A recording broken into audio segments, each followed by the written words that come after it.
Where the Red Fern Grows by Rawls. Chapter 17. Looking up at the sky, Papa said, "That doesn't look good up there. I think we are in for a storm." The sky had turned a dark gray. Fast-moving clouds were rolling through the heavens. Grandpa said, "Looks like we're gonna get some wind, too." Scared and thinking everyone might want to stop hunting because of a few clouds, I said, "If a storm is brewing, it's a good night to hunt. All game stirs just before a storm." 30 minutes later, Papa said, "Listen." We stood still. A low moaning sound could be heard in the tops of the tall sycamores. Grandpa said, "I was afraid of that. We're going to get some wind." We heard a rattling in the leaves and underbrush. It was beginning to sleep. The air turned cold and chilly. From far downriver, we heard the deep baying of a hound on a trail. It was old Dan. Seconds later, the rhythmic crying of little Ann could be heard. Swallowing the lump that had jumped up in my throat, I whooped as loud as I could. The ground was turning white with sleet. The storm had really set in. We hurried along. I said to Papa, "If this keeps up, that old coon won't run long. He'll head for his den." "If it gets much worse," Grandpa said, "I know some coon hunters that won't be running very long. They'll be frozen too stiff to run." The judge asked if there was any danger of getting lost. "I don't know," Papa said. "It's all strange country to me." My dogs' voices sounded far away. I knew they were much closer than they sounded, as they were downwind from us. Finding 3 large sycamores growing closer together, we stopped on the leeward side. Papa shouted above the wind, "I don't know if we can take much more of this." "It is bad," Grandpa replied, "and it looks like it's going to get worse." "You can't see over 15 feet now," the judge said. "Do you think we can find the buggy?" "I think we can find the buggy all right," Papa said. I could no longer hear the voices of my dogs. This had me worried. I didn't want to leave them out in the storm. "Can anyone hear the hounds?" Grandpa asked. "I can't," Papa said. The judge spoke up. "Fellows, I think we'd better go in," he said. "There's no telling where they are. They might have crossed the river." Scared and knowing I had to do something, I said, "They're closer than you think, probably treed by now. You can't hear them for this wind," I begged. "Let's go a little further." There was no reply, and no one made a move to leave the shelter of the trees. Taking a few steps, I said, "I'll take the lead. Just follow me." "Billy, we couldn't find them," Papa said. "You can't see or hear a thing. We had better start back for camp." "I think so too," the judge said. At this remark, I cried. "I've been out in storms like this before, all by myself. I've never left my dogs in the woods, and I'm not going to now, even if I have to look for them myself." No one answered. "Please, go just a little further," I begged. "I just know we'll hear them." Still, no one spoke or made a move to go on. Stepping over to my father, I buried my face in his old Mackinaw coat. Sobbing, I pleaded with him not to turn back. He patted my head. "Billy," he said, "a man could freeze to death in this storm, and besides, your dogs will give up and come in." "That's what has me worried," I cried. "They won't come in. They won't, Papa. Little Ann might, but not old Dan. He'd die before he'd leave a coon in a tree." Papa was undecided. Making up his mind, he stepped away from the tree and said to the others, "I'm going on with him. You fellows coming or going back?" He turned and followed me. Grandpa and the judge fell in behind him. By this time, the ground was covered with a thin white layer of sleet. We kept slipping and falling. I could hear Grandpa mumbling and grumbling. The wind-driven sleet stung our skin like thousands of pricking needles. Strong gusts of wind groaned and moaned through the tops of the tall timber. Once, during a momentary lull of the storm, I thought I had heard the baying of a hound. I told my father I thought I had heard old Dan. "From which direction?" he asked. "From that way," I said, pointing to our left. We started on. A few minutes later, Papa stopped. He shouted to my grandfather, "Did you hear anything?" "No," Grandpa shouted back. "I can't hear anything in this storm." I thought I did, but I'm not sure, the judge said. Where was it coming from? Papa asked. Over that way, the judge said, pointing to our right. That's the way it sounded to me, Papa said. At that moment, all of us heard the deep voice of old Dan. It sounds as if they're close, Grandpa said. Let's split up, said the judge. Maybe one of us can find them. No, Papa said. It'd be easy to get lost in this storm. I think they're more to the right of us, I said. I do too, Papa said. We trudged on. Old Dan bawled again. The sound of his voice seemed to be all around us. The way that wind is whipping, the sound through this timber, the judge said, we'd be lucky if we ever found them. Papa shouted over the roar of the wind. We can't take much more of this. We'll freeze to death. The men were giving up. I felt the knot again as it crawled up in my throat. Salt water froze on my eyelashes. Kneeling down, I put my ear close to the icy ground in hopes I could hear my dogs, but I couldn't hear anything above the roar of the blizzard. Standing up, I peered this way and that. All I could see was a white wall of whirling sleet. I closed my eyes and said a silent prayer and hoped for a miracle. We heard a sharp crack and a loud crashing noise. A large limb, torn from a tree by the strong wind, fell to the ground. The sharp crack of the limb gave me the idea. Shouting to my father, I said, "Shoot the gun! If my dogs are close enough to hear it, maybe little Ann will come to us." Papa didn't hesitate. Pointing the gun high over his head, he pulled the trigger. The sharp crack rang out into the teeth of the storm. We waited. Just when I had given up all hope and had sunk to the lowest depth of despair, out of the white wall of driving sleet, my little dog came to me. I knelt down and gathered her up in my arms. Taking one of the lead ropes from my pocket, I tied it to her collar. I said, "Find him, little girl. Please find old Dan." Right then, I didn't care about coons, gold cups, or anything. All I wanted was my dogs.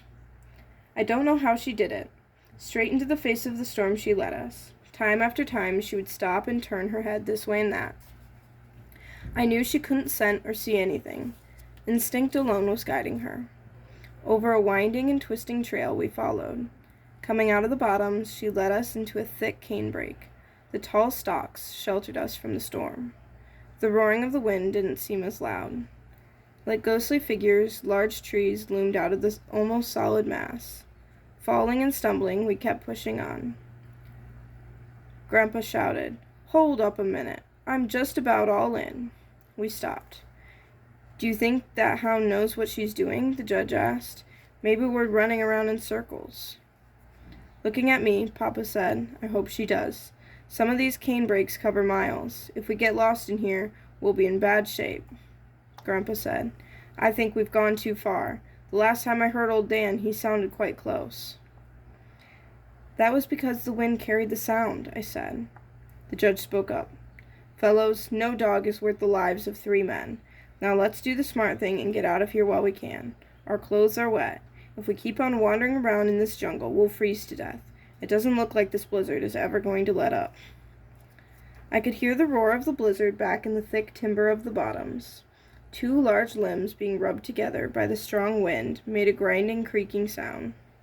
The tall, slender cane around us rattled and swayed. I could feel the silence closing in. I knew the judge's cold logic had had its effect on my father and grandfather. The men had given up. There was no hope left for me.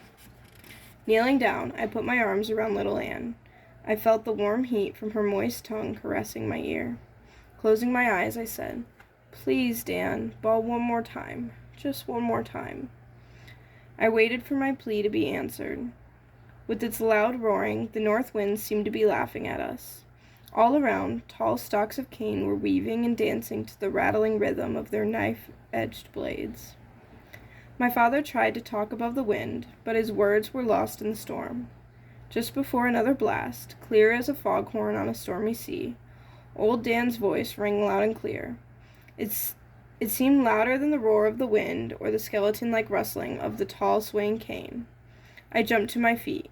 My heart did a complete flip-flop. The knot in my throat felt as big as an apple. I tried to whoop, but it was no use. Little Ann bawled and tugged on the rope. There was no mistaking the direction. We knew that little Ann had been right all along. Straight as an arrow, she had led us to him. Old Dan was treed down in a deep gully. I slid off the bank and ran to him. His back was covered with a layer of frozen sleet. His frost-covered whiskers stood out straight as porcupine quills. I worked the wedges of ice from between his toes and scraped the sleet from his body with my hands. Little Ann came over and tried to wash his face. He didn't like it. Jerking loose from me, he ran over to the tree, reared up on it, and started bawling. Hearing shouting from the bank above me, I looked up. I could dimly see Papa and the judge through the driving sleet. At first, I thought they were shouting to me, but on peering closer, I could see that they had their backs to me. Catching hold of some long stalks of cane that were hanging down from the steep bank, I pulled myself up. Papa shouted in my ear, "Something has happened to your grandfather." Turning to the judge, he said, "He was behind you. When was the last time you saw him?" "I don't know for sure," the judge said. "I guess it was back when we heard the hound bawl." "Didn't you hear anything?" Papa asked. "Hear anything?" the judge exclaimed. "How could I hear anything in all that noise? I thought he was behind me all the time, and didn't miss him until we got here." I couldn't hold back the tears. My grandfather was lost and wandering in that white jungle of cane. Screaming for him, I started back. Papa caught me. He shouted, "Don't do that." I tried to tear away from him, but his grip on my arm was firm. "Shoot the gun," the judge said. Papa shot time after time. It was useless. We got no answer. Little Ann came up out of the washout. She stood and stared at me. Turning, she disappeared quickly in the thick cane. Minutes later, we heard her. It was a long, mournful cry. The only times I had ever heard my little dog bark like that was when she was baying at the bright Ozark moon, or when someone had played a French harp or fiddle close to her ear. She didn't stop until we reached her. Grandpa lay as he had fallen, face down in the icy sleet. His right foot was wedged in the fork of a broken box elder limb. When the ankle had twisted, the searing pain must have made him unconscious. Papa worked Grandpa's foot free and turned him over. I sat down and placed his head in my lap. While Papa and the judge massaged his arms and legs, I wiped the frozen sleet from his eyes and face. Burying my face in the iron-gray hair, I cried and begged God not to let my grandfather die. "I think he's gone," the judge said. "I don't think so," Papa said. "He took a bad fall when that limb tripped him, but he hasn't been lying here long enough to be frozen. I think he's just unconscious." Papa lifted him to a sitting position and told the judge to start slapping his face. Grandpa moaned and moved his head. "He's coming around," Papa said. I asked Papa if we could get him back to the gully where old Dan was.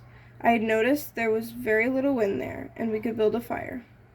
"That's the very place," he said. "We'll build a good fire, and one of us can go for help." Papa and the judge made a seat by catching each other's wrists. They eased Grandpa between them. By the time we reached the washout, Grandpa was fully conscious again and was mumbling and grumbling. He couldn't see why they had to carry him like a baby. After easing him over the bank and down into the gully, we built a large fire. Papa took his knife and cut the boot from Grandpa's swollen foot. Grandpa grunted and groaned from the pain.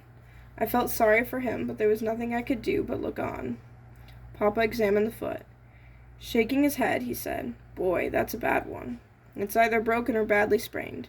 I'll go for some help."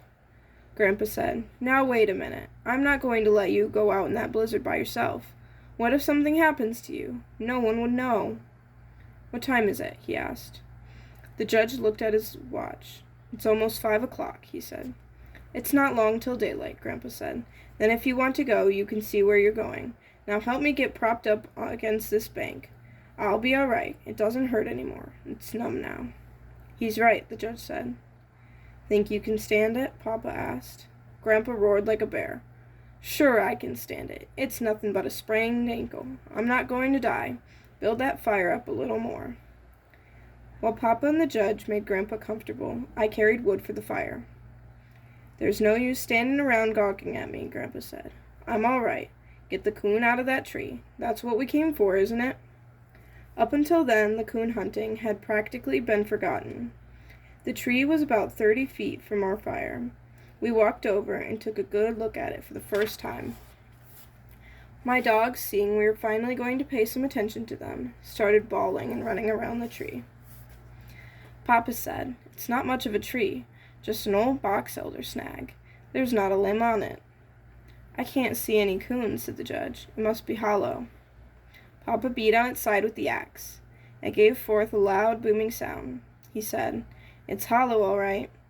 He stepped back a few steps, scraped his feet on the slick ground for good footing, and said, "Stand back and hold those hounds. I'm going to cut it down. We need some wood for our fire anyway." Squatting down between my dogs, I held onto their collars.